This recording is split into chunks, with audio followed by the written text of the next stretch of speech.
berdoa. Saya persilahkan.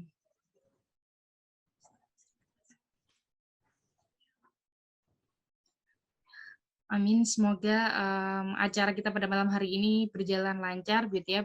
Kemudian juga ilmunya untuk kita juga orang-orang di sekitar kita. Sebelumnya saya persilahkan kepada Ibu Astati untuk memberikan pengarahan terlebih dahulu. Monggo Ibu Astati. Terima kasih Bu Novi. Assalamualaikum. Selamat malam semuanya. Salam hormat Bu Santi selaku Direktur SHI dan Bu Novi, Bu Ria, dan Bu Emi selaku tutor di BKBM Bestari. Dan salam bahagia dan saya bangga sekali para peserta didik BKBM Bestari berkenan hadir di Zoom ini. Yang saya sampaikan sedikit saja karena Bu Santi memberikan waktu juga tidak banyak.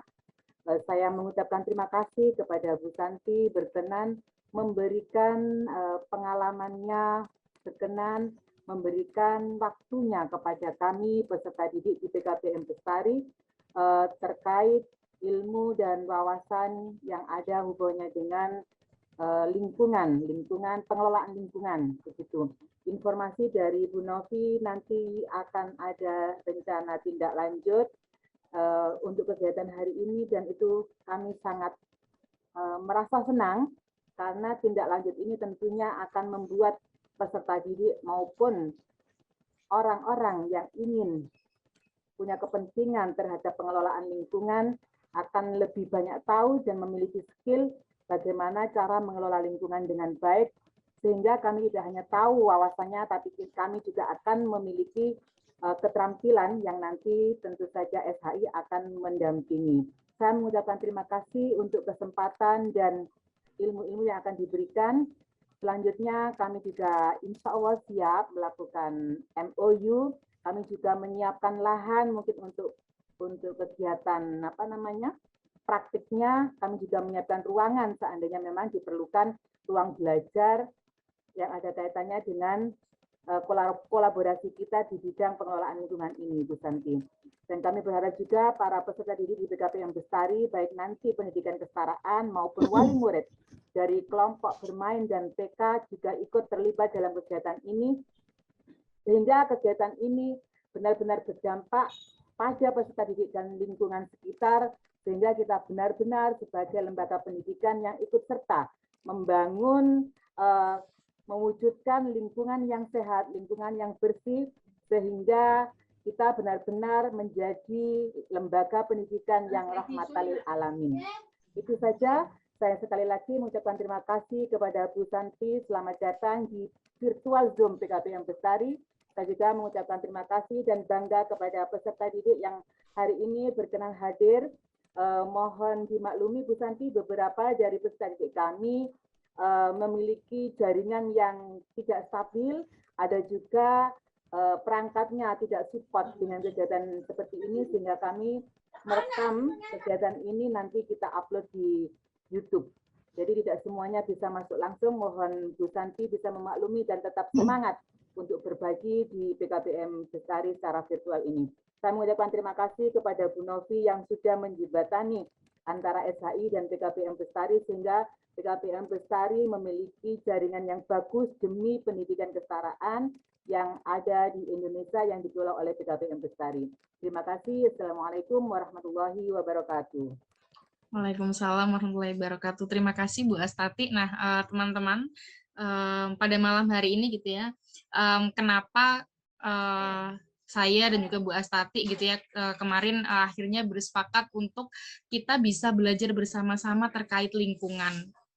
Nah, sebagai sedikit pengantar gitu ya, selama ini manusia dan lingkungan itu punya kedekatan yang sangat dekat gitu. Nah, pada satu sisi lingkungan gitu ya, ini memiliki pengaruh yang sangat besar bagi manusia karena ini merupakan komponen penting dalam kehidupan kita. Nah, sebaliknya gitu ya, kita gitu ya, interaksi kita dengan lingkungan itu juga mempengaruhi ke depannya.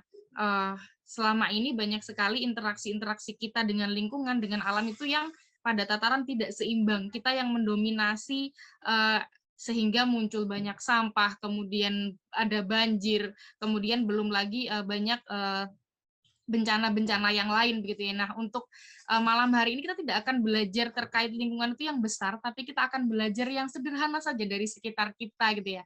Minimal itu ya itu nanti yang akan disampaikan oleh Bu Santi. Nah, izinkan saya dulu membaca profil dari Bu Santi begitu ya. Bu Santi ini beliau ini juga sebenarnya pendidik juga. Beliau pernah menjadi guru gitu ya di salah satu SMA di Kabupaten Jombang. Nah, beliau latar belakangnya adalah pendidikan lingkungan hidup. Kemudian beliau ini aktif untuk mengkampanyekan isu-isu ekobrik. Nanti teman-teman bisa tanya ekobrik itu seperti apa, kemudian itu apa sih dampaknya untuk pelestarian lingkungan kita. Nah, Bu Santi ini tinggalnya di Jalan Raden Ajeng Kartini, nomor 12 Jombang, gitu ya. Kantornya namanya Sanggar Hijau Indonesia. Itu sekilas terkait Bu Santi. Nah, untuk mempersingkat waktu, saya persilahkan terlebih dahulu Bu Santi untuk memberikan paparannya atau diskusinya. Silakan Ibu Santi. Baik, terima kasih atas waktunya dan kesempatannya. Senang selalu saya juga bisa bersyukur bertemu orang-orang baik yang sudi menerima atau meluangkan waktu ya hari ini untuk belajar, terus bersama-sama juga menggugah kepedulian. Demikian yang dilakukan oleh gerakan di Sanggar Hijau Indonesia. Mungkin dari profil itu kalau ada hal yang nggak dibacakan, saya seorang ibu dari 3 anak. Ya memang dulu mengajar dekat juga mungkin di daerah tempat-tempat tempat belajarnya teman-teman di sini. Saya dulu ngajar di SMA Negeri Mojo Agung, hampir 15 tahun kali ya. Terus di 2019 ini saya resign. Ya, hampir udah 2 tahun ini ya. Ya berat, tapi emang agak sedikit ngendorin ego bahasanya. Ya udah, saya harus pilih salah satu. Kemudian ya mungkin ini lebih luas bertemunya dan sekolahan kami di lingkungan yang tidak ada batasnya gitu. Makanya lebih memilih fokus di gerakan Sanggar Hijau. Baik, saya share screen dulu ya. Oke. Teman-teman sudah bisa dilihat ya? Iya. Oke. Ya, sebelumnya menyampaikan amalan ilmu kali ya. Karena dulu itu dapat beasiswa lanjut S2 itu entah kenapa ngambilnya pendidikan lingkungan. Memang itu satu prodi di jurusan S1 saya pendidikan geografi. Terus ambil condong itu ya dulu nanting tulus aja gitu. Terus saya pikir lah ngomongin tentang pendidikan lingkungan itu mudah kayak gitu. Terus padahal saya tidak disupport oleh suami sama banyak rekan kerja, bahasanya itu kan nggak linier sama pendidikan geografi. Nanti jenjang karirnya nggak ada gitu. Terus saya jadi ikut bimbang waktu itu. Terus entah kenapa saya juga enggan berpindah, terus saya menemukan jawabannya itu. Ternyata saya belajar di pendidikan lingkungan hidup, ya ini disuruh kebalikin lagi ilmunya ke banyak orang, dan ya itu ya. Jadi kekuatannya saya mengambil di sini, insight-nya sharing is power. Jadi bila nanti teman-teman menyimak materi ini, bisa diambil kutipan materinya, bisa di screenshot ya, dan membantu ya mengkampanyekan supaya ilmunya nggak diambil sendiri ya, kayak gitu. Jadi bisa ditaruh di story mungkin di medsosnya, atau nanti menggunakan hashtag bebas sampah, boleh deh untuk saling kenal, boleh hashtagnya nanti Sanggar Hijau Indonesia, terus revolusi pendidikan lingkungan. Kalau mau diposting di medsos bisa mention Facebook atau IG kami. Baik, itu terima kasih. Saya lanjut.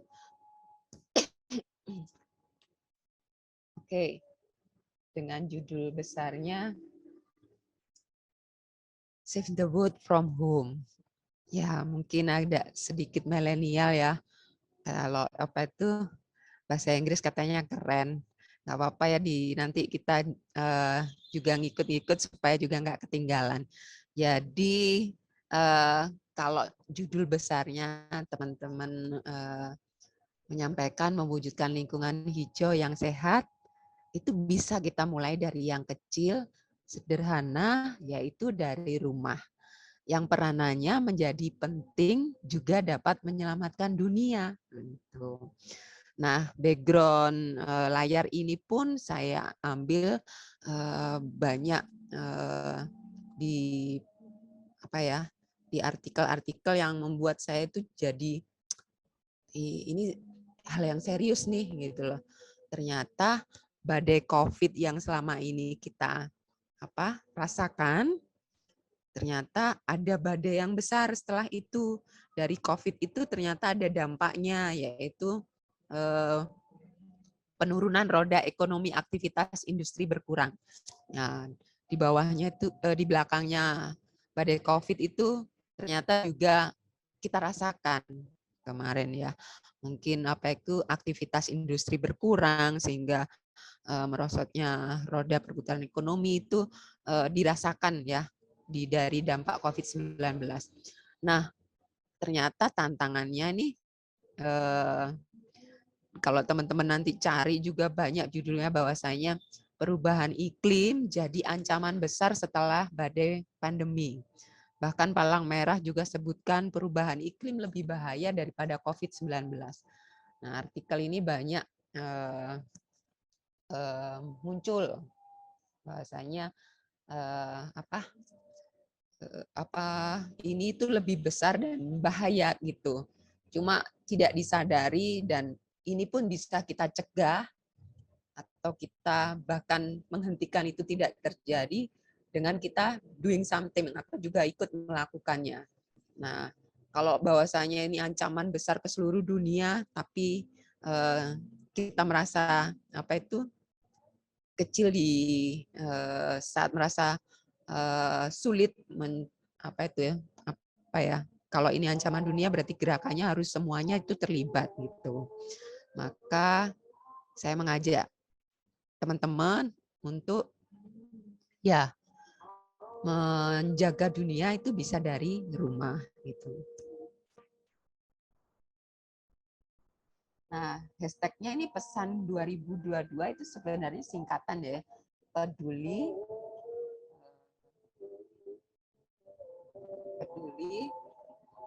sampah nasional. Jadi momen ini pun juga berdekatan di tanggal 22 Februari ya. 22 Februari itu adalah hari peduli sampah nasional. Karena ini sudah masuk bulan Februari ya. Oke. Sebelum banyak hal yang kita omongin nih, boleh ya bertanya? Boleh Ibu, silakan. Apa sih?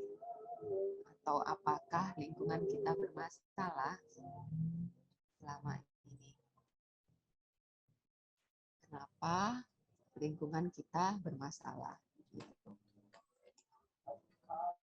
Atau dijawab aja ya sederhananya, apakah lingkungan kita bermasalah ya atau tidak? Mungkin sambil ngetik di keypad-nya atau di kolom chatnya ya. Di kolom chatnya boleh deh.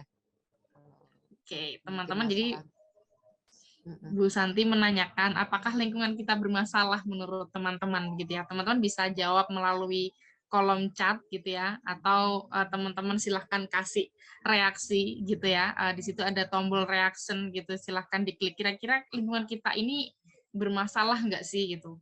Atau kita ini ya udah aman-aman aja kok gitu ya.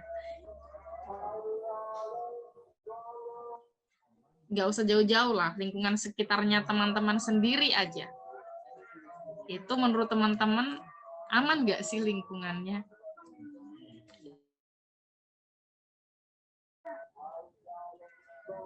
Gimana, Bu?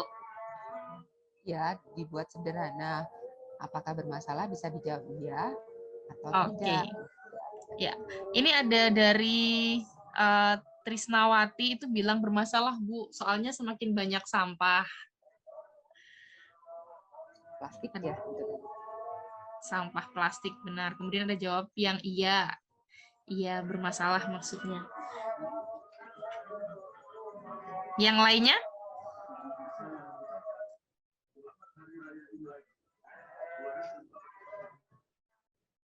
Ya, bermasalah. Betul. Berarti nggak ada yang jawab tidak ya? Ya, selama ini belum ada yang menjawab tidak bermasalah.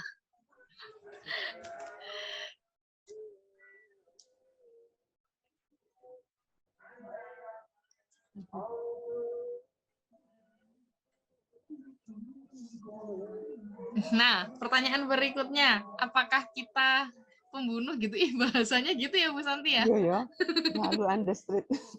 Ya, maksudnya selalu menuduh ya. Nggak apa-apa, ini buat anu aja, perspektif pandangan. Nah, dari pertanyaan itu, ya apa tidak sih? Enggak ya. Bermasalah. Lanjut Tetap dari chatnya. pembunuh nyamuk, Bu, katanya. Iya, mengingatkan waktu dulu ditanya saya gitu semua.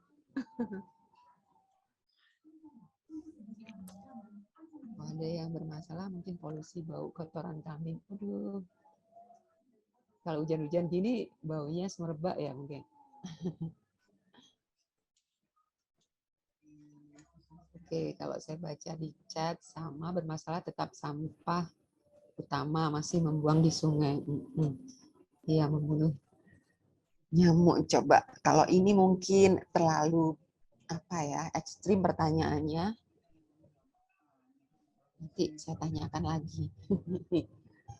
Oke, santai-santai dulu karena suasananya hujan, ada banyak gambar makanan. Oke, boleh ngacungkan tangan yang pernah pakai produk ini atau kasih reaction. Saya, Bu. Padahal udah saya blur ya, maksudnya nama-namanya, tapi kalau ditebak-tebak, Ya. ini ada yang tahu nggak? Boleh ditulis di kolom chat. Saya sih nggak ngendos, tapi kalau ngajak anak-anak masuk di tempat itu, yang dibeli jadi hafal. Nomor 1 apaan nih, ibu-ibu atau bapak-bapak pernah diajakin masuk ke swalayan? Ada yang Snack bilang itu snack kesukaan. Iya, tuh nyebutin mereknya bener juga. Nomor 2 apaan? Nomor 2 apa ini, teman-teman? Ya, ada yang mau dijawab.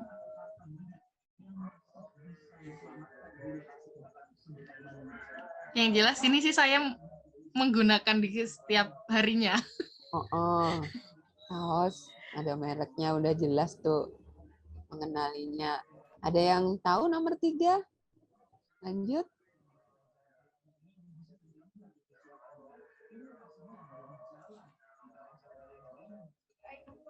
Minuman ada kandungan vitamin C-nya katanya. Oke. Dari reaksinya tahu semua ini. Oke, terima kasih Mbak Riris. Nomor 4.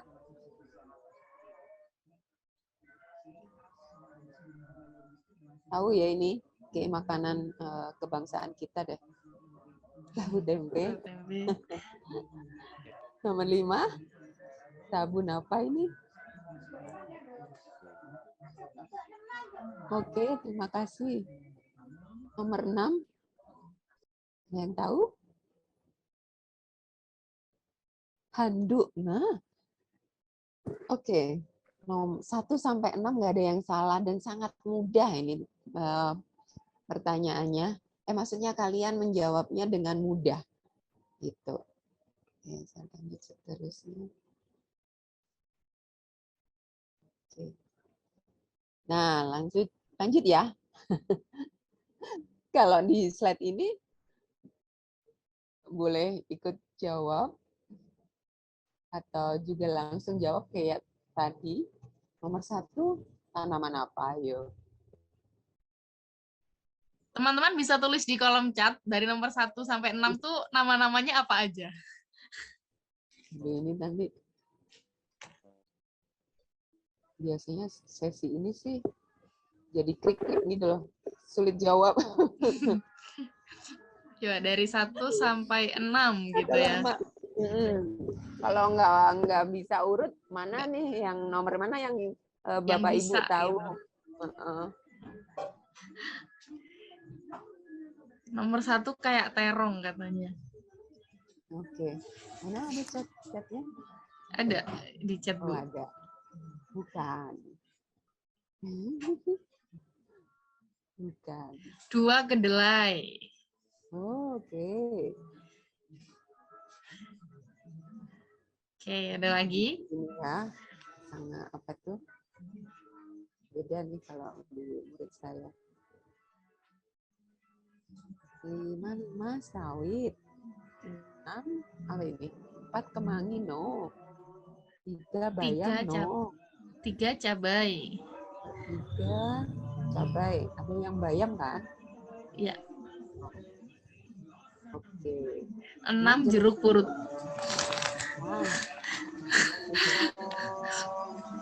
Kenapa gambar pertama lebih mudah dibandingkan gambar kedua?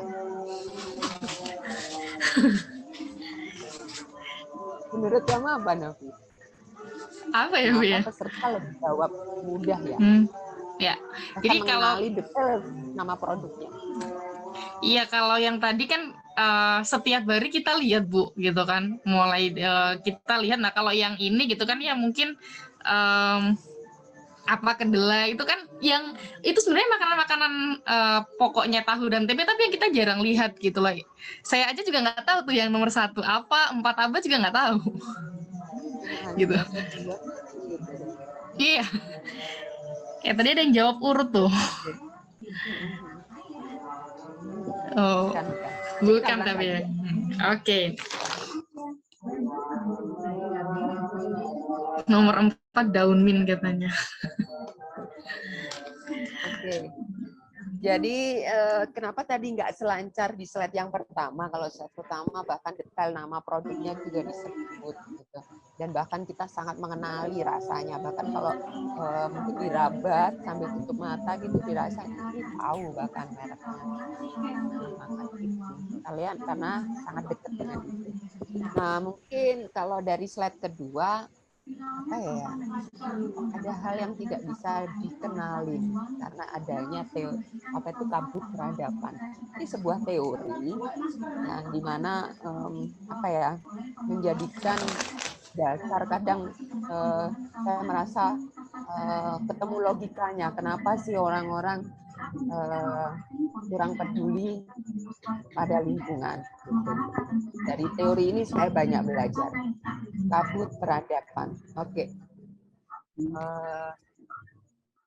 Dulu ya manusia dan alam itu sangat dekat dan tak dapat dipisahkan.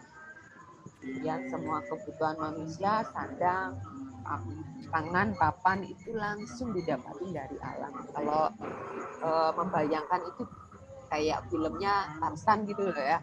Jadi dia tinggal di hutan, pakaiannya pun dari situ ya. Kadang juga kulitnya pohon ya, makan pun juga kalau enggak apa itu nangkap berburu atau sayur atau tumbuh-tumbuhan yang ada di hutan itu. Dia pun juga tinggalnya di hutan gitu. Nah, kemudian muncullah peradaban selanjutnya adalah pertanian.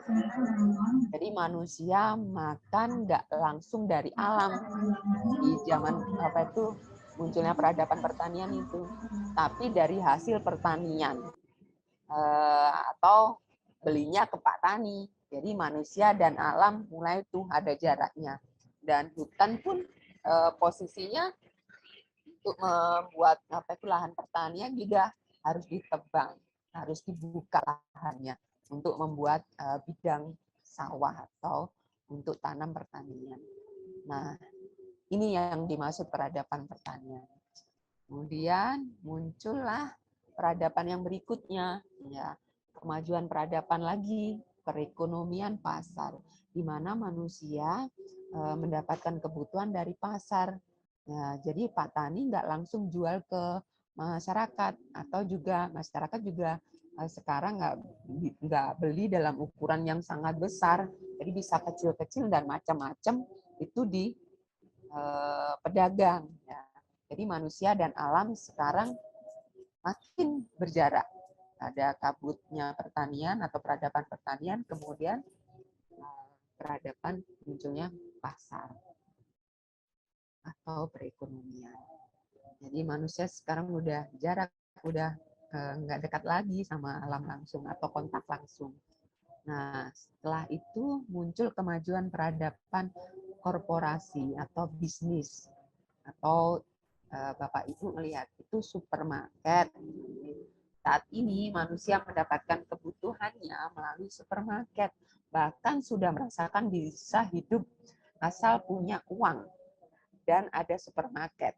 Nah, kesadarannya makin minim bahwa semua yang ada di supermarket tersebut berasal dari alam. Manusia makin jauh dengan alam, gitu. Bahkan bisa jadi nih ya, anak-anak kita itu apa? Kalau taunya nugget ya ambilnya dari freezer, goreng gitu. Saya nggak tahu tuh bahan-bahan nugget itu juga bisa dari apa itu dari pertanian yang dimana dulu merambahnya dari hutan gitu kan. Atau komposisi bahan-bahannya juga nggak tahu, yang tahu ya makan nugget ya ambilnya dari kulkas, freezer gitu, sehingga tak kenal maka tidak sayang gitu ya. Kalau teman-teman tadi saya kaitkan sebenarnya slide yang kedua tadi itu sebenarnya bahan dari produk yang teman-teman sebutin. Kelapa sawit itu banyak untuk kosmetik, salah satunya sabun ya. Coba kita balik lagi ya. Nah, satu ini adalah kalau dia itu apa ya, ini kan masih kuncup. Kalau dia mekrok itu atau terbuka itu tuh kapas. Yang bahannya adalah nomor 6 gitu. Atau handuk kita. Ya, mungkin karena ini sangat kalau nomor 2 kedelai karena bahan bakunya ini makanan apa itu lauk nasional kita ya. Jadi mudah dikenal. Terima kasih itu. Nomor 3 betul, ini cabai. Memang untuk bahan bakunya saus cabai tadi ya. Nomor 4 ini tadi belum ada yang jawab benar. Ini adalah daunnya kentang. Jadi ciki, bahan baku ciki itu nah, yang 6 ini ya jeruk atau untuk papri tadi. Nah, karena memang apa ya nggak deket ya dengan itu, nggak pernah ngapain aku menanam atau juga nggak apa ya nggak bersentuhan langsung ya, ada istilah ini benar lah, tak kenal maka tak sayang. Oke, maka kita ini apakah masalah bagi lingkungan sih sebenarnya?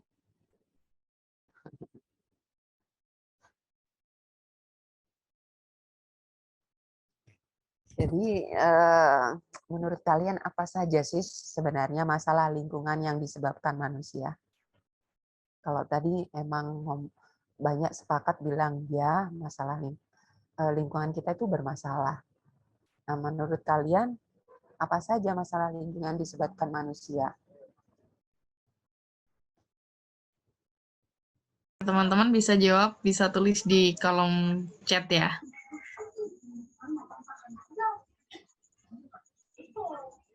Apa saja masalah lingkungan itu yang disebabkan oleh manusia begitu. Ada yang ngechat Wonosalam gitu. Yang konkretnya kenapa Wonosalamnya? Pak Sugeng ya? Wonosalam juga lagi bermasalah kah? Maksudnya gitu? Oke, polusi sampah yang kaitannya dengan manusia.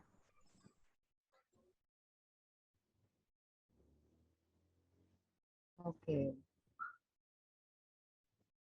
Jadi terima kasih yang menyampaikan di chat. Oke, manusia seenaknya sendiri kalau buang sampah. Oke. Jadi akhirnya menjadi ketidakseimbangan lingkungan. Terima kasih Bu Riris, Bu Nur Hidayah, buang sampah sembarangan, mencampurkan plastik dengan sampah basah. Akhirnya nggak bisa diolah ya Bu ya. Oke. Oh, katanya Pak Sugeng hutannya tadi kayak Wonosalam. Oke, yang paling dekat ya. Fenomena itu di Wonosalam. Ya, terima kasih sudah menyampaikan buang sampah plastik sembarangan, menyampaikan penyebab masalahnya lingkungan dari manusia ya. Ya, terima kasih karena harus berani mengakui bahwasanya masalah lingkungan adalah manusia. Kita lingkungan tidak akan bermasalah kalau tidak ada manusia. Tadi startnya hutan tadi loh ya, bahwasanya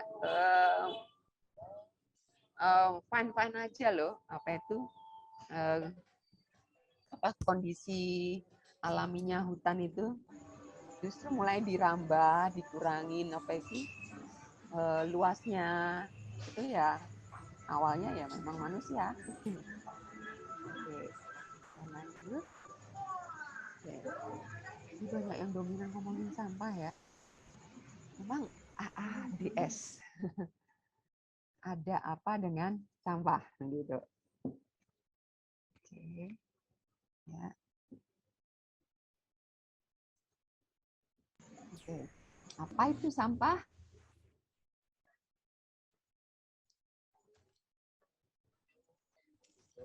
Oh, tadi banyak yang aktif ngetik, boleh deh ikut ngetik lagi.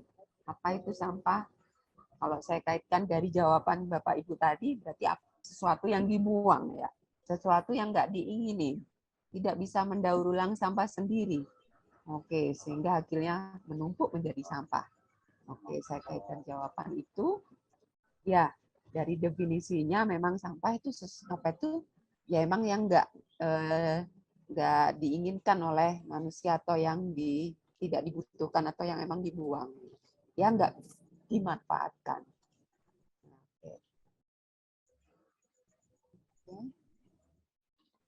Nah, kayak gini tah, ini juga sampah kan kalau selama nggak dimanfaatkan. Tapi selama kalau optional yang kedua ini dipikirkan, dimanfaatkan, bisa jadi sampah ini menjadi sumber daya gitu. Selama sampah itu dimanfaatkan, sebenarnya dia itu bukan lagi sampah. Jadi kalau di Sangkarijo punya program bank sampah, sebenarnya kami menerima material-material bekas, bukan sampah. Karena material-material bekas itu yang ditabung oleh nasabah kami itu bisa didaur ulang atau dimanfaatkan. Jadi hal itu sebenarnya ingin kami hilangkan kata konotasi sampah. Jadi sampah itu sesuatu yang bisa dimanfaatkan. Ya. Gitu. Nah, berapa banyak sampah yang sebenarnya kita hasilkan setiap harinya sih? Oke, startnya nih dari rumah ya.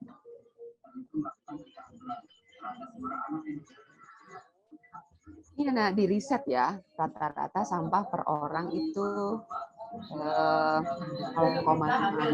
kilo ya, hari. Kalau nggak percaya coba deh Ibu, Bapak bangun dari tempat tidur, terus ke WC, nyampah nggak Bu itu? Terus aktivitas belanja dan sebagainya, jajan-jajan ya, belanja gitu ya, bungkusnya di tahu ada bungkusnya plastik. Nah, jadi di riset nih rata-rata 0,5. Kalau jumlah per RW-nya ada 1.200, dikali ini tuh berapa? Ada 600 kilo per harinya. Jadi satu RW itu. Oke.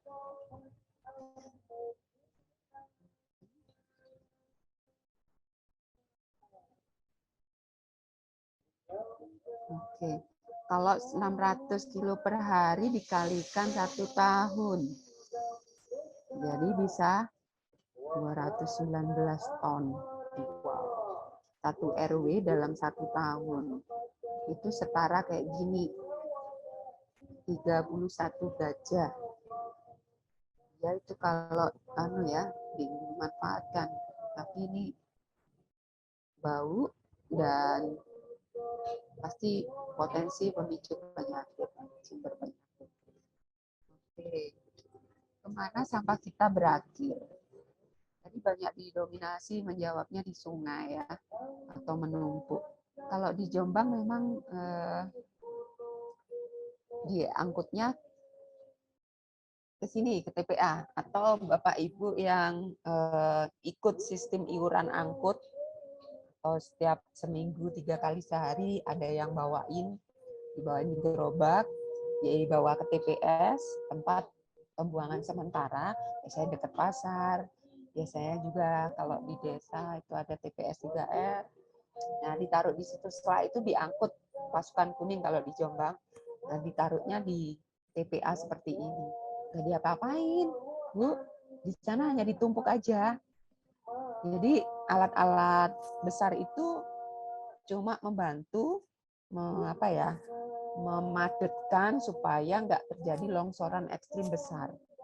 Jadi traktor-traktor yang operasionalnya mahal ini cuma menata, yang nggak ngapa-ngapain, nggak diolah gitu, dibiarin seperti itu. Nah, coba semoga nggak putus-putus ya di layar itu.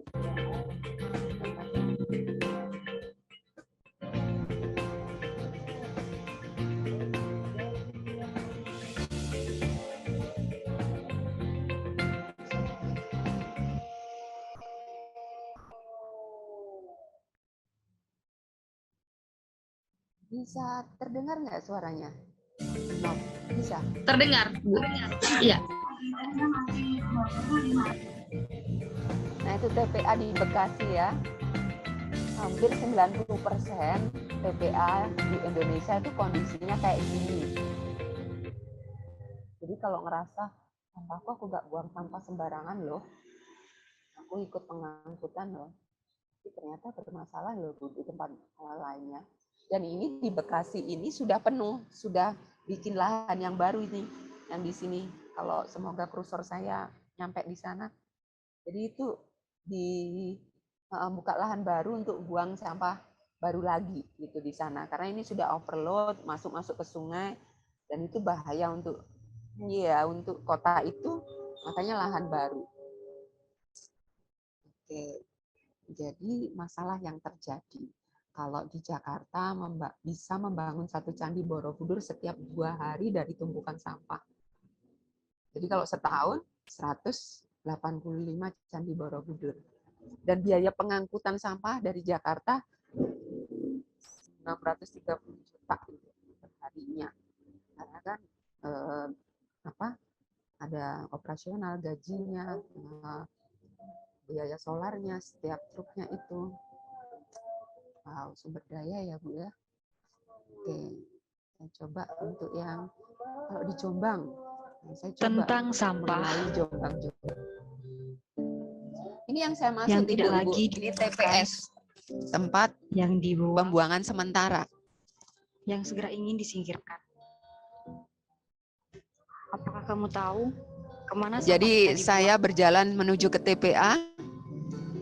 Saat Mereka sebenarnya masih berada sangat dekat dengan kita. Di sini, di TPA Banjardowo, Jombang.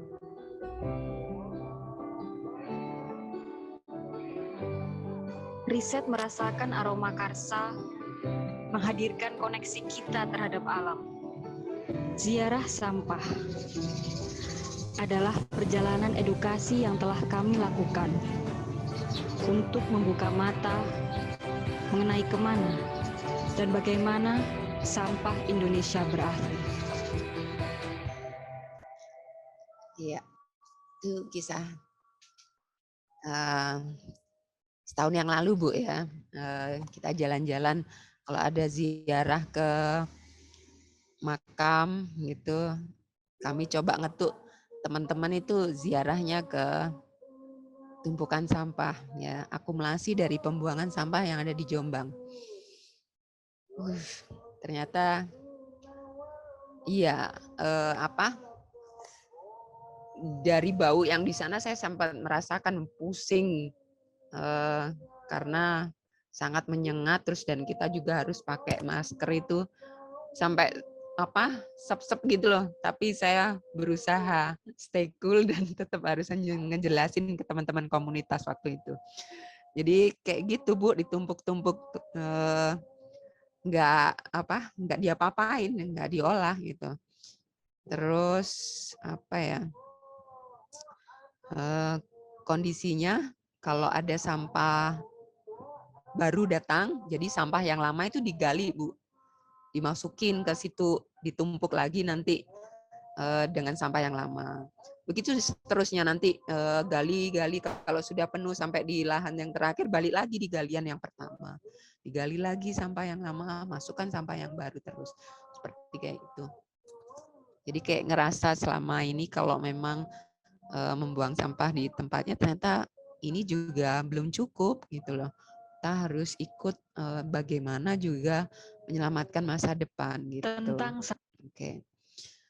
Ya, intinya kayak gini ya, pokoknya omahku resik, terus pokoknya gak ning tempatku kayak gitu ya.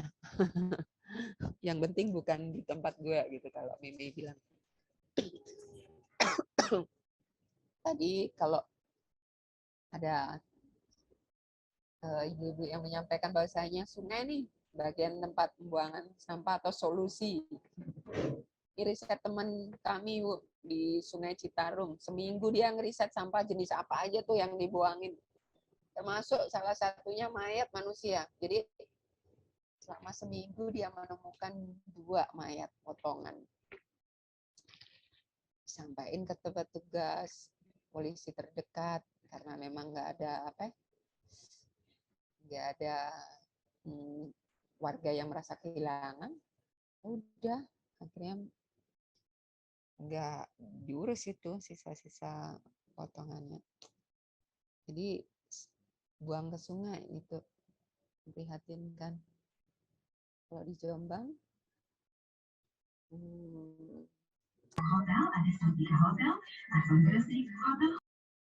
oh sama aja ya Bu ya.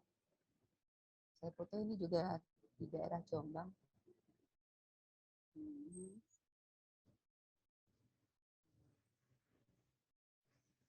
Ini di Sungai Kaligede, dokumen waktu 2015. Dan teman-teman komunitas Santri Jodoh Kali sekarang dibentuk waktu itu ya, karena permasalahan sampah di sungai.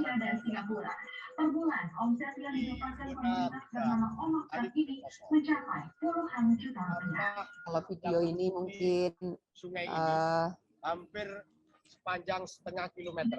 Menjadi contoh, rasanya Bapak Ibu juga mudah menemukannya di sekitar lingkungan kita ya. di dalam Meski memiliki keterbatasan, para anggota komunitas semangat mengaplikasikan skillnya untuk membuat produk Jadi lampu hias. hampir jadi Untuk polemik kerajinan di lampu hias mana-mana. mereka mampu merambah pasar tradisional. Mulai Lombok, Sampai Kalimantan, kapan mereka Bali, harus masuk ke Palembang, sungai Bogor, Cirebon, dan Jakarta. eksekusi? Bahkan terkadang Padahal itu bisa diawali sudah ada start dari pesanan lampu rumah. hias dari luar. Pastikan sampah kita dikelola secara baik dan bertanggung jawab.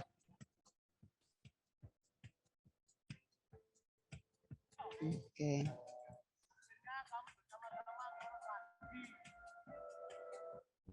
Sedih ya Bu ya. Udah. Terus kita dapat predikat nih. Indonesia juara 2 penyumbang sampah plastik di lautan.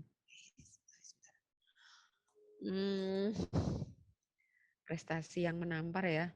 Ya, jadi gini Bu, yang berat-berat itu terakumulasi di sungai. Sehingga kalau jenengan tahu sungai-sungai sekarang itu dangkal karena sedimentasi si sampah itu mengendap di situ yang berat-berat. Nah, yang ringan nih, yang lolos ke laut.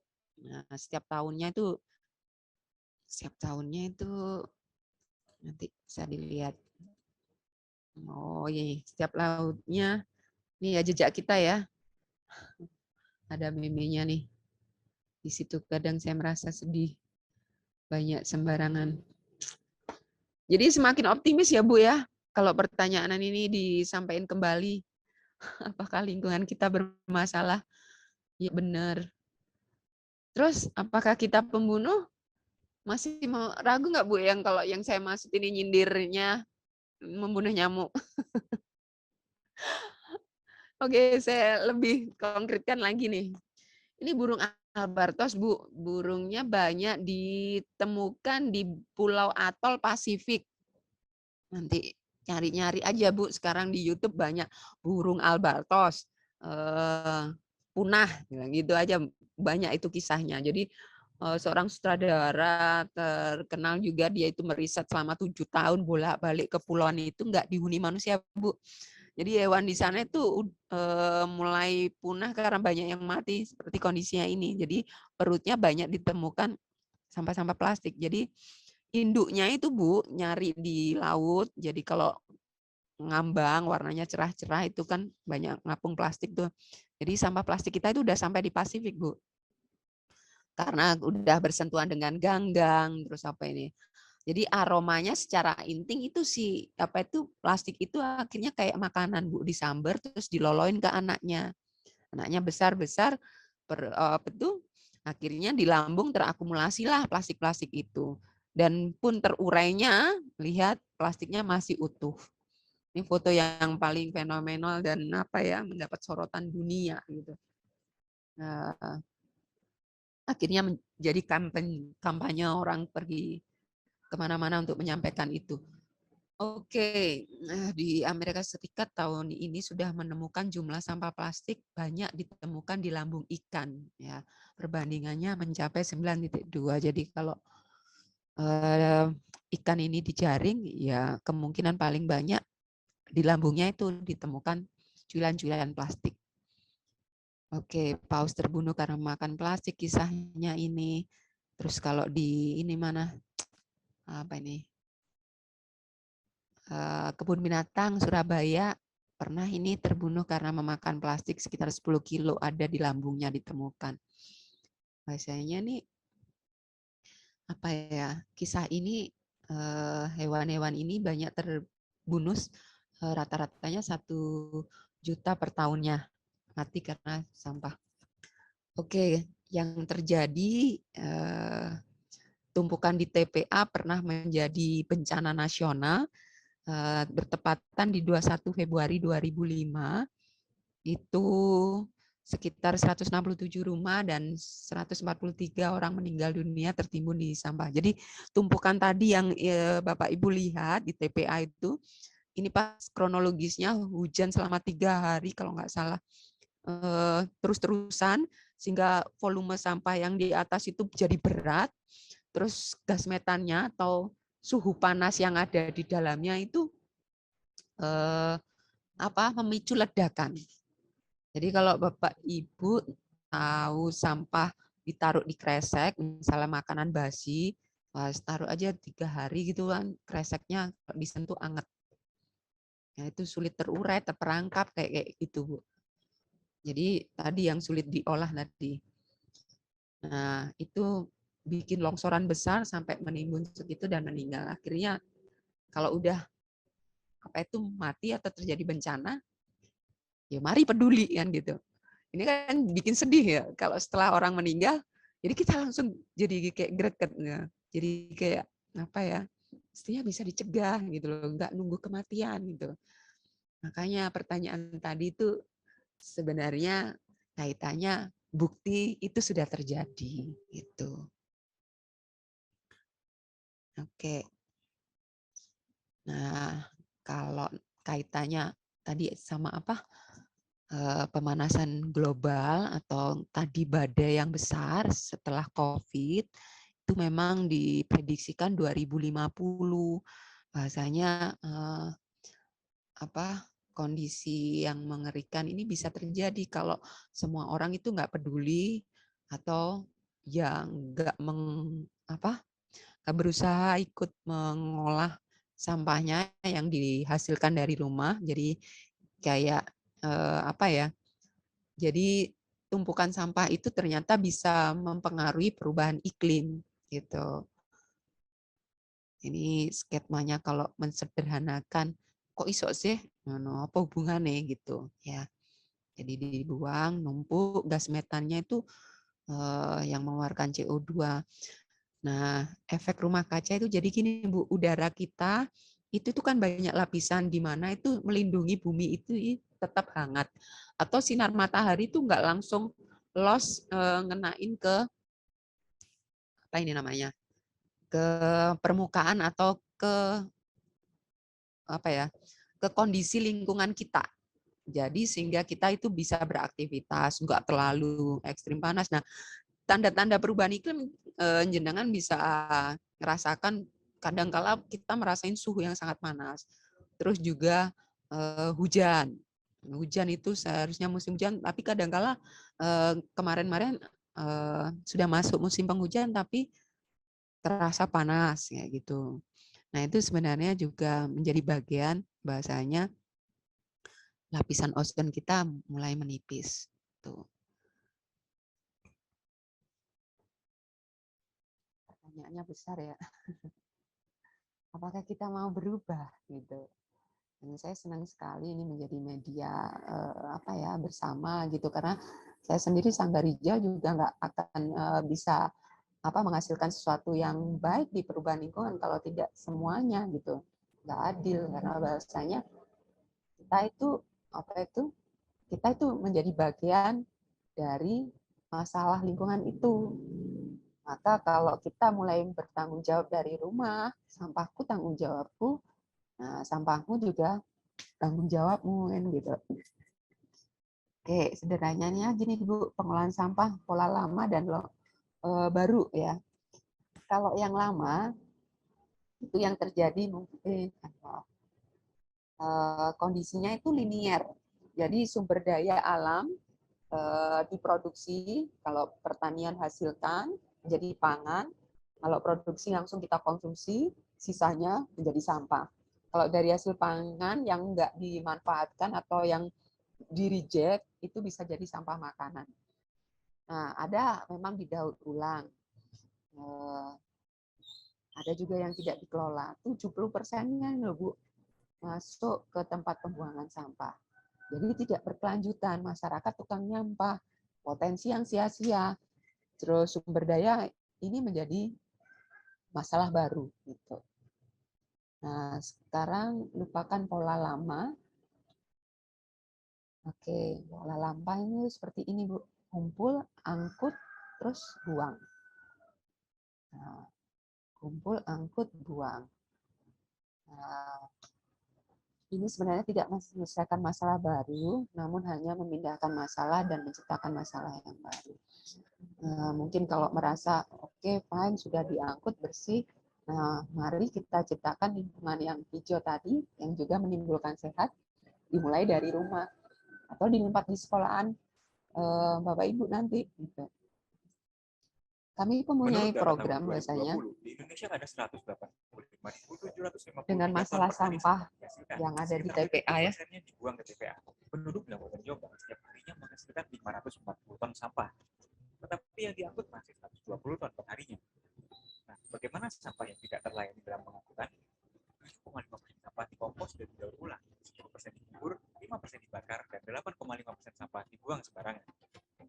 Nah, sampah tidak dikelola menghasilkan metana dan CO2, berdampak pada perubahan iklim yang akan lebih dahsyat daripada badai COVID-19. Dan hal ini menjadi ancaman besar yang harus diwaspadai SDGs nomor 13. Dari komposisi sampah di Indonesia berdasarkan jenisnya, ada 81% rumah tangga di Indonesia yang belum melakukan pemilahan sampah. Yang terjadi paradigma lama sistem kumpul, angkut, buang tidak menyelesaikan masalah, namun hanya memindahkan dan menciptakan masalah baru. Supaya optimal, TPA Sanitary Landfill harus didukung disiplin kita dalam memilah sampah dari sumber. Pengelolaan sampah bisa sebagai pintu masuk untuk mencapai target pembangunan berkelanjutan. Pengelolaan sampah memiliki keterkaitan dengan kesehatan, perubahan iklim, pengurangan kemiskinan, keamanan pangan dan sumber daya, serta produksi dan konsumsi berkelanjutan. Nama metode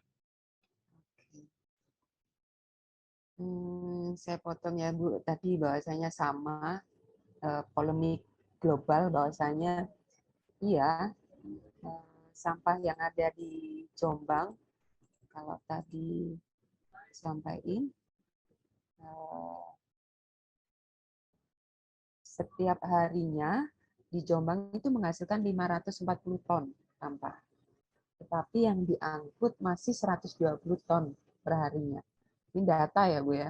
Jadi bisa bayangin sisanya itu yang Bapak Ibu sampaikan tadi di sungai, terus bermasalah di tumpukan.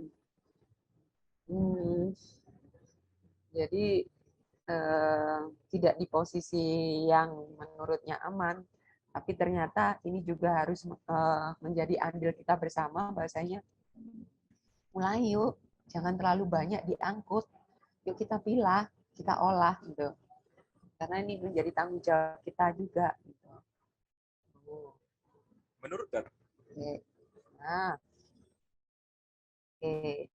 olahan secara global ya. Ini dikenal dengan sistem 3R. Jadi bahasa Inggrisnya itu reduce, reuse, recycle. Jadi ini memang metode dunia Bu. Jadi bisa diterapin. Artinya reduce itu dikurangin sampahnya. Yang kedua reuse itu digunakan atau dipakai kembali. Terus recycle-nya bisa diolah, didaur ulang. Selama ini banyak fokus di penanganan, tapi bahwasanya reduce itu dikurangin itu juga hal yang penting gitu.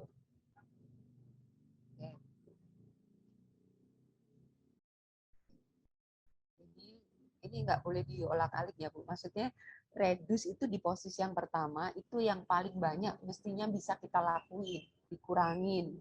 Baru setelah itu kalau kebablasan digunain ulang atau dibuat kreasi. Kalau nggak bisa, ya udah mentok didaur ulang. Ini urutan prioritas. Jadi syarat utamanya harus dipilah dulu. Jenengan semua nggak akan bisa mengolah sampah kita kalau kondisinya masih dicampur. Kertasnya nggak bisa masuk ke industri daur ulang karena campur saus dan kecap atau nasi basi, ya kan? Terus apalagi campur pembalut juga buang di situ, ya pasti semua itu normal ya kan, jijik nggak mau gitu. Makanya kuncinya yang ditama harus dipisahin, dipilah gitu. Saya juga lagi mendorong nih sistem tata kelola yang ada di Jombang itu ya kudu apa ya mengakomodir proses pemisahan sampah dari rumah. Kalau sudah warganya bisa buat juga sistem angkut yang benar dengan wadah yang terpilah sampai di sana di TPA nanti dimanfaatkan secara massal, itu yang benar. Ini kadang-kadang kita ini lucu. Ada di tempat publik, tempat sampah terpilah, tapi saat diangkut dicampur gitu loh. Ini gemes sebenarnya Hangarijo itu, makanya rasa gemes kami, marah kami itu kami alihkan dalam gerakan kampanye lingkungan. Oke, prinsip 3R. Jadi kayak gini Bu, sistem yang lama itu kan paling banyak akhirnya kondisinya buang itu jumlahnya yang di terakhir jadi banyak. Jadi kita rubah Bu sistem paradigma yang sekarang itu. Kurangin yang paling banyak, guna ulang, daur ulang, kemudian balu yang dibuang akhirnya bisa sedikit. Sehingga kita itu besok ini kan warisan ya. Tanah kita ini juga warisan ke anak cucu. Makanya ya jangan banyak mewarisi masalah gitu. Dikurangin kayak hal yang sederhana, beli ke pasar bawa kantong belanja sendiri, ke sekolah bawa botol sendiri kayak gitu. Terus apa ya Bu, makan di tempat, kalau ke warung ya nggak usah menghindari apa bungkus-bungkusan itu loh Bu. Nah, jadi itu di usaha kurangin itu harus paling gencar banyak dilakukan, karena di sini sebenarnya menjadikan kemanfaatan kita tidak terlalu effort untuk mengolahnya. Nah, kalau memang udah kurang maksimal itu udah nggak bisa kita pertahankan, atau ini harus nih karena di kondisi apa ya Ki, bermasalah di pandemi COVID ini kayak ini loh, masker sekali pakai itu lah Ibu. Jadi saya juga pernah menggunakan itu waktu kemarin Ibu sakit karena tidak bisa menggunakan masker yang kain, pakai itu, terus akhirnya masker itu ya saya tahan. Sekarang sudah menjadi ekobrik. Gitu. Nah itu bagian dari guna ulang. Selanjutnya mungkin kalau nanti ekobrik, sesi berikutnya ya Bu, nanti lebih detail dan jenengan semua bisa juga mencobanya. Nah kalau nggak bisa guna ulang, ya itu didaur ulang. Nggak bisa didaur ulang, nggak diolahnya, titipin Bu tukang rosok, karena dia punya alurnya ke bank apa itu, ke industri daur ulang. Kalau nggak ada bank sampah di tempat jenengan. Nah, sehingga sisanya aja atau hal yang kecil dibuang. Mari belajar pola yang baru dengan manajemen ekonomi yang melingkar atau dimanfaatkan kembali gitu. Sehingga tidak ada sumber daya yang sia-sia. Itu. Jadi pilah sampah itu harga mati, jadi proses awal jenengan mulai peduli. Jadi nanti menjadi pasukan PBS ya Bu, pasukan bijak sampah gitu. Mulai pilah sesuai dengan jenisnya, organik sendiri, anorganiknya bisa dimanfaatin, itu kertas, plastik, apa ya, logam, terus sisa residu itu yang sedikit bisa kita minimalisir untuk dibuang ke TPA. Oke, apa aja tadi? Jadi mungkin kalau daur ulang bersih, ya ini mungkin bisa tambahan jelantah Ibu. Kalau jelantah kotor atau udah nggak digunain lagi, bisa loh Bu didaur ulang di bank sampah.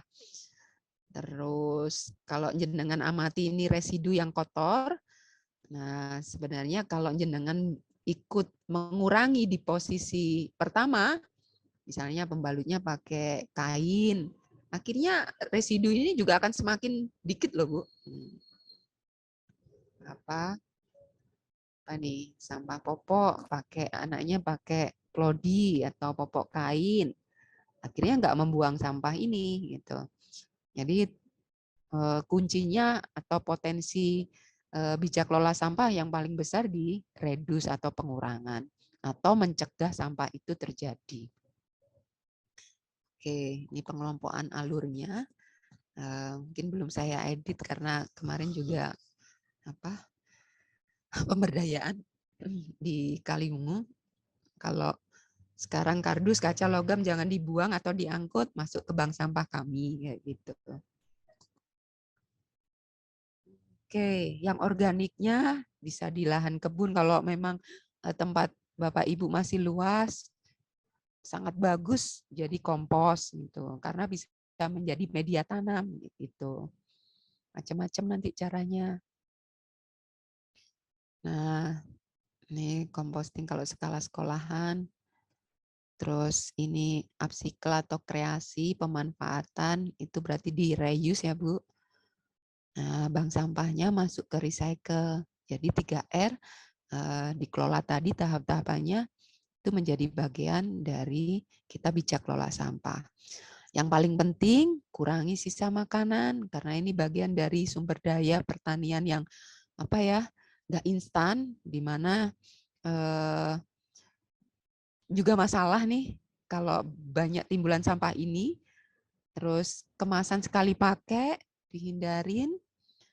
Nah, juga ternyata paling banyak ini adalah bungkus kantong kresek. Karena kalau tadi yang saya sampaikan sisa makanan, ternyata di data ada sekitar 51% jumlah sampah itu adalah sampah makanan gitu. Sedih ya Bu, rasanya Indonesia juga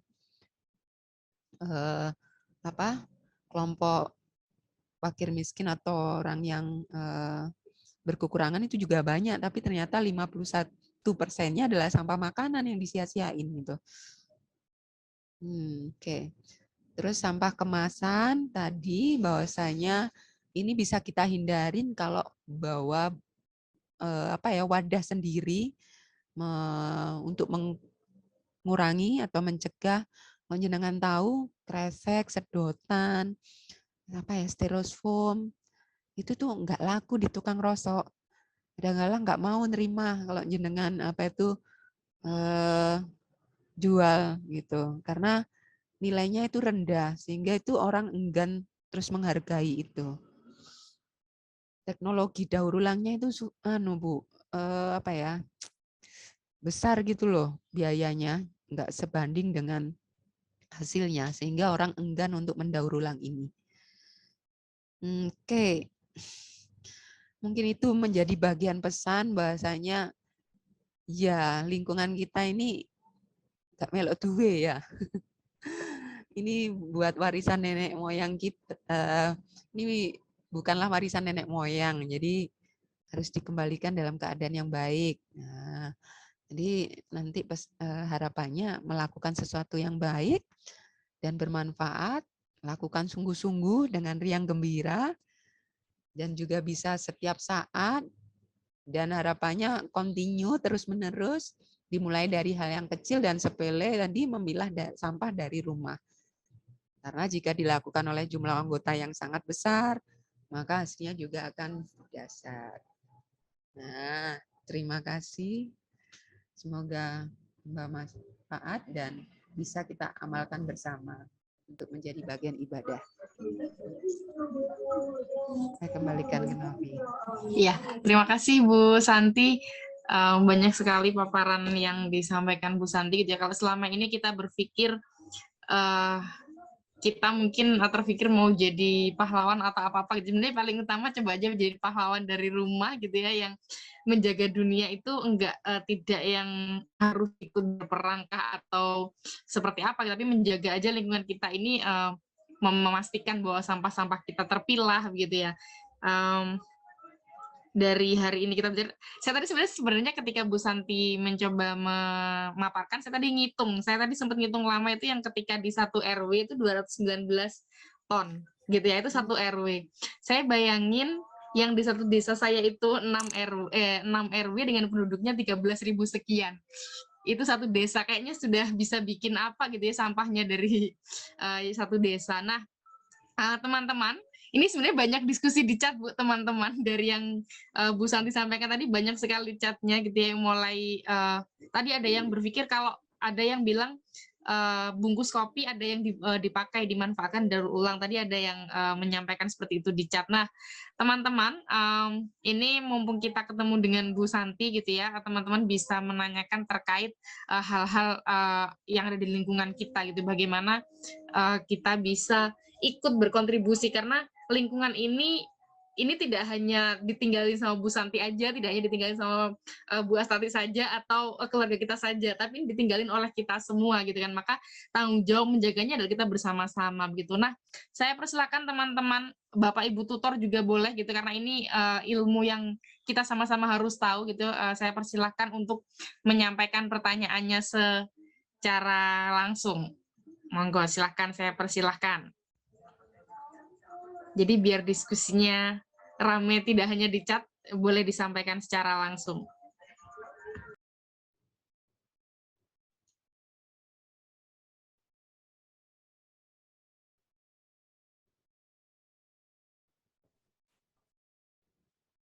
Bisa raise hand, nanti kita buka atau Bu Novi buka ya.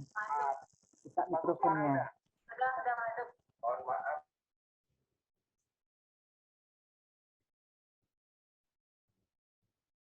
Novi, mic-nya masih silent. Oke, iya, silakan teman-teman. Saya persilahkan yang mau bertanya dengan Bu Santi.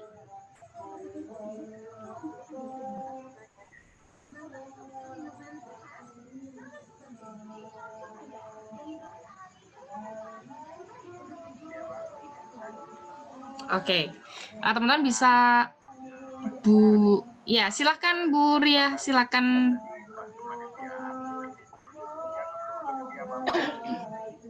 Assalamualaikum warahmatullahi wabarakatuh. Waalaikumsalam warahmatullahi wabarakatuh.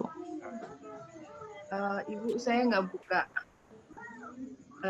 video ya, karena ya begitulah, saya sambil nyinaonian anak. Gitu. Jadi gini Bu, yang mau saya tanyakan untuk Sanggar Hijau Indonesia ini, perannya pasti besar.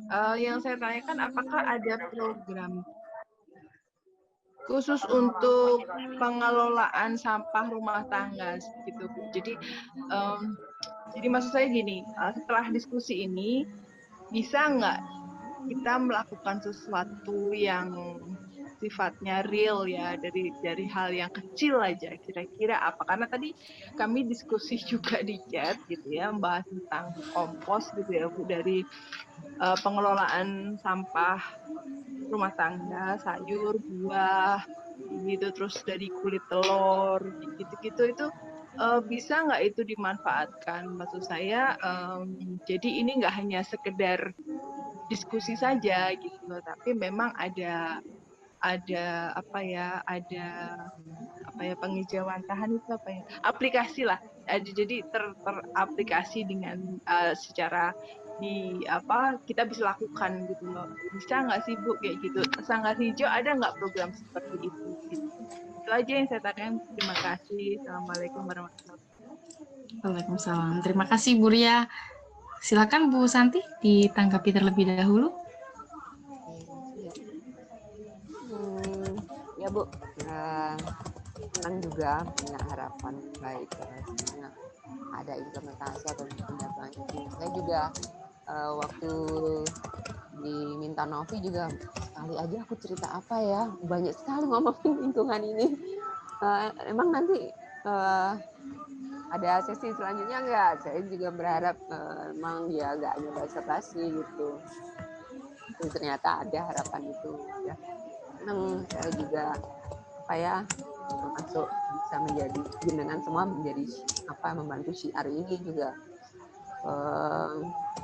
Kalau jenengan tadi mengerucut ke jenis sampah organik, ya Bu, 60% sampah kita tuh komposisinya banyak organiknya kalau di Indonesia. Seharusnya mestinya nggak usah dikirim ke TPA gitu. Bisa diolah. Kalau jenengan mengolahnya itu bisa bayangin nggak 60% itu sudah menjadi bagian optimal untuk pengurangan sampah timbulan menuju ke TPA gitu. Dan kondisi kalau sudah ke TPA itu kan dicampur ya Bu, kadang-kala aja dibungkusin kresek atau juga tertimbun sampah yang lain, sehingga itu mensulitkan terurai. Bahasanya sebenarnya nggak ada masalah itu, itu bisa diurai, atau kalau bersentuhan dengan tanah itu akan balik lagi ke bagian dari tanah gitu dan menggugurkan pula. Maka kalau implementasinya kompos itu potensi juga yang besar memulihkan sumber daya. Kalau berkaitan dengan program itu ya Bu, kami sudah berproses membuat modulnya untuk Jombang. Tadi kalau video animasi saya putus sebenarnya program itu namanya Si Besut. Kayaknya tadi animasi itu ada ikonnya Si Besut. Ya, itu memang kayak butuh tokoh, butuh model, terus ikoniknya Jombang ya supaya menyeluruh dan dimiliki orang bersama, kami namain program itu Si Besut.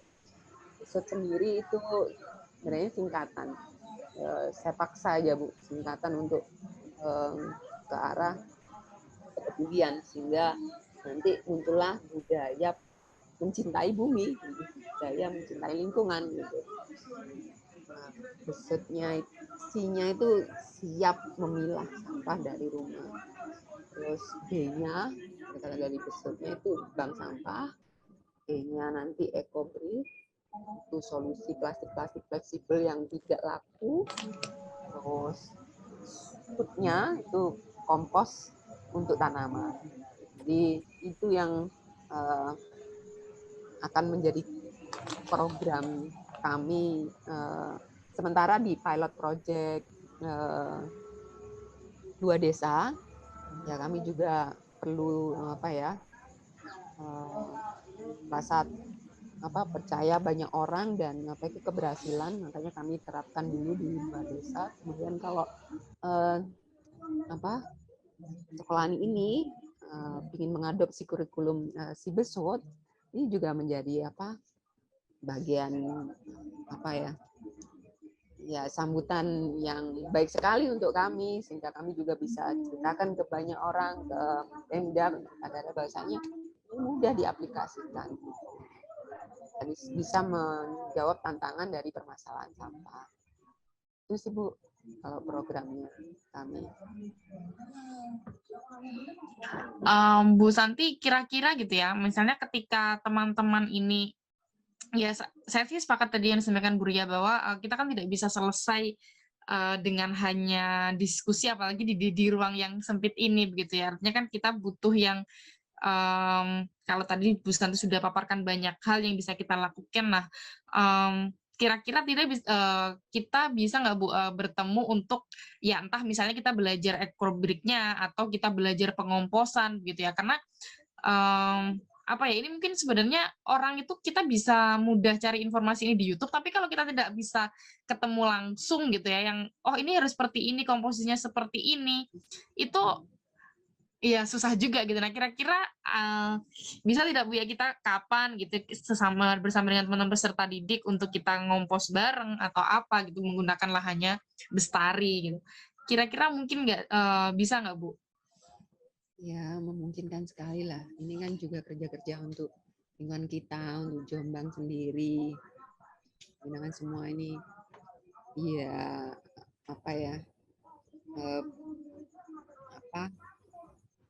bagian dari circle kami untuk penerima manfaat.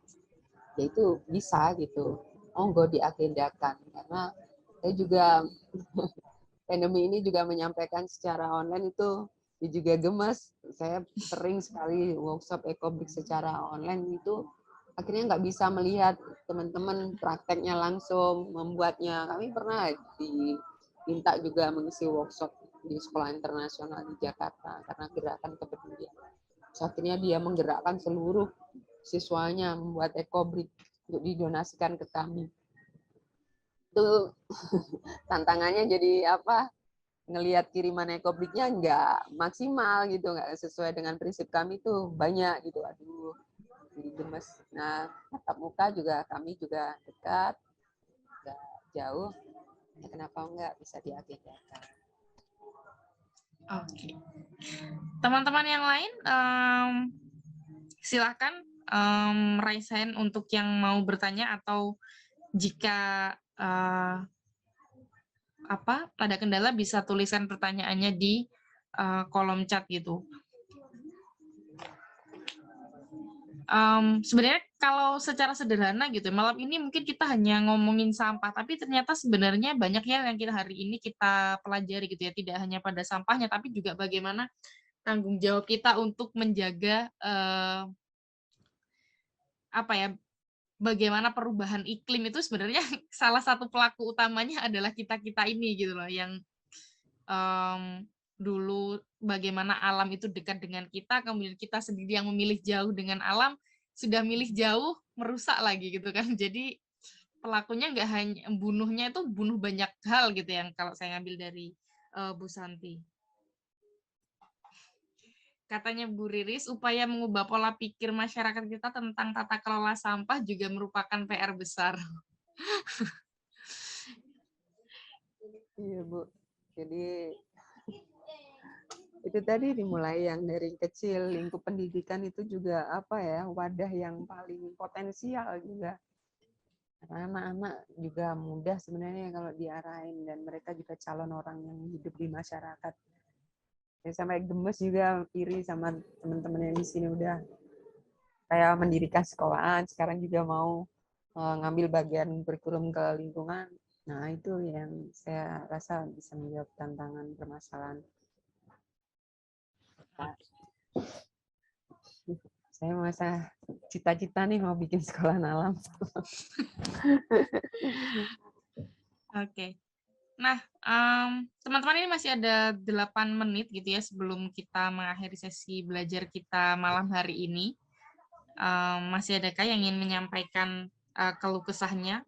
Minimal terkait kondisi di sekitarnya aja lah, gitu ya. Yang saya tadi di salah satu foto yang diambil, foto apa video tadi, itu ada yang arah jalan saya pulang, yang setiap hari pagi berangkat, tahu orang tuh buang sampah di situ gitu, sore ada lagi gitu. Sama lokasi tempat saya dulu ngajar. Maksudnya perjalanan ngajar kayak sama modalku. Ya. Dan sebenarnya sudah banyak di tempat itu tuh dikasih peringatan apa-apa, tapi tetap aja dibuang di situ sama masyarakat. Benar disampaikan Bu Riris, sebenarnya PR-nya adalah mengubah pola pikir, ya minimal pola pikir kita masing-masing yang malam hari ini mendapatkan informasi terkait ini, begitu ya. Nah, Bu, ini sebelum kita akhiri sesi diskusi awal ini, saya minta Bu Santi untuk menyampaikan closing statement-nya terlebih dahulu. Oke. Bijak kelola sampah ya. Dimulai dari hal yang kecil, sederhana. Kemudian bahwasanya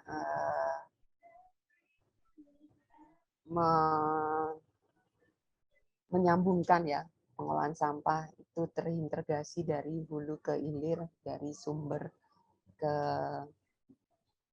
muaranya nanti di TPA.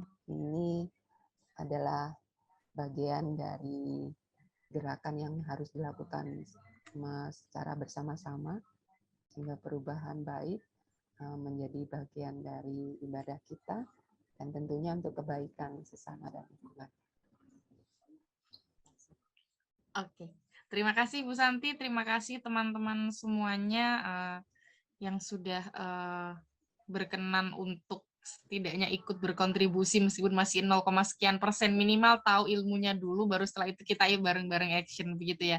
Nah, Bu Santi dan juga teman-teman Sanggar Hijau, saya menyampaikan terima kasih gitu ya. Ini menjadi awalan kita untuk ketemu dulu, minimal kenalan dulu, nanti ke depan berharap banyak aksi-aksi bersama yang bisa kita lakukan gitu ya.